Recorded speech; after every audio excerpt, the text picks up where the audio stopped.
राजस्थान विधानसभा चुनाव में रविवार नतीजों का दिन है।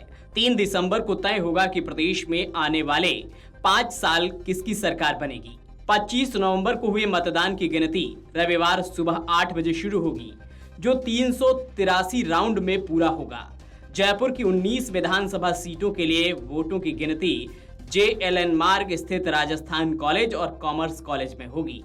जिला निर्वाचन अधिकारी प्रकाश राज पुरोहित के अनुसार मतगणना के लिए दोनों कॉलेजों में 332 टेबलें लगाई गई हैं। इसमें 236 टेबल पर ईवीएम वोटों की गिनती होगी, जबकि 96 टेबल पर पोस्टल बैलेट की गिनती होगी। चुनाव अधिकारी के द्वारा दी गई जानकारी के अनुसार जयपुर की 19 सीटों पर वोटों की गिनती 18 से 23 राउंड में पूरी होगी। सबसे कम राउंड सिविल लाइंस विधानसभा में होंगे, जहां 209 बूथों की गिनती के लिए 12 टेबल लगाई गई हैं।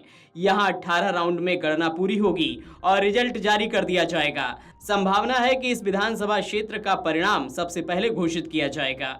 इसके बाद किशनपोल, मालवीय नगर, दूदू, आदर्श नगर सीटों के नतीजे घोषित होने की संभावना है, क्योंकि यहां 19वें राउंड में गिनती खत्म हो जाएगी। दूदू के परिणाम भी जल्द आने की संभावना है। इस बार झूठवाड़ा विधानसभा का नतीजा काफी देर से आ सकता है।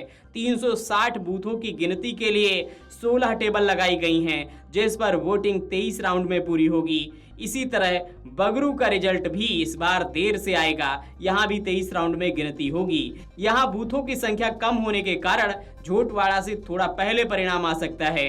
राजस्थान में कल चुनाव परिणाम आएंगे। इस दौरान एग्जिट पोल के नतीजे आने के बाद सियासी पारा चढ़ा हुआ है। बीजेपी और कांग्रेस दोनों ही राजनीतिक दलों की धड़कनें बढ़ गई हैं। हालांकि कुछ एग्जिट पोल में बीजेपी को बढ़त दिखाई दे रही है, तो कुछ एग्जिट पोल में कांग्रेस को बढ़त मिलती दिख रही है।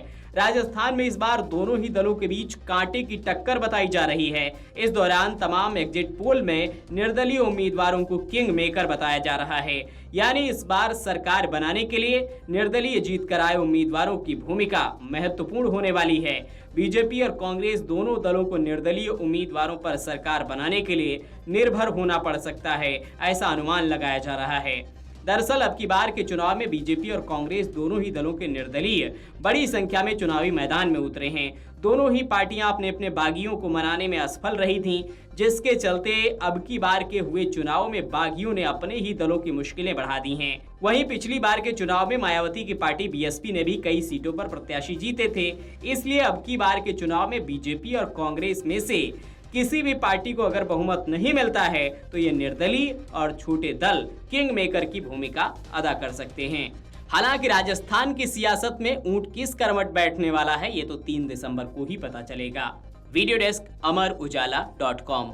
अगर आप ये वीडियो YouTube पर देख रहे हैं तो हमारे चैनल को सब्सक्राइब करें और बेल आइकन को दबाना ना भूलें। अगर आप Facebook पर ये वीडियो देख रहे हैं तो हमारे पेज को लाइक करें।